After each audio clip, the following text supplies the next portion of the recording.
চিৎকার মেরে ঘর থেকে বাইর হয়ে মসজিদে নববীর সামনে চলে গেল। মা ফাতেমা সেখানে গিয়ে দেখে ইমাম হাসান হোসেন খেলাধুলা করতেছে।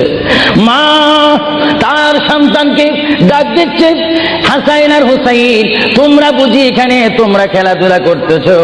আমার বাবা বিশ্বনবী মুহাম্মদুর রাসূলুল্লাহ সাল্লাল্লাহু আলাইহি ওয়াসাল্লাম দুনিয়া থেকে চলে যাচ্ছে, তোমাদের যদি কিছু চাওয়ার থাকে পাওয়ার থাকে তোমরা আমার বাবার কাছে চলে যাও। আল্লাহ রাব্বির নাতি ইমাম হাসান হোসেন ইয়া নবী বলে বলে, ইয়া রাসূল বলে বলে চিৎকার দিয়ে দিয়ে তার আমার নবীর কাছে চলে আসলো। কিতাবের মধ্যে আসে দুনো ভাই আল্লাহর নবীকে জড়ায় ধরে বলে, নানা গো, ও নানা, আমাদের বাবা আলীর মতো গরিব সাহাবী দুনিয়ার মধ্যে নাই। নানা, আমাদের মা ফাতেমা জান্নাতের মহিলাদের সরদার বলে আপনি ঘোষণা দিয়েছেন, আমাকে জান্নাতের নওজওয়ানদের সরদার বলে ঘোষণা দিয়েছেন।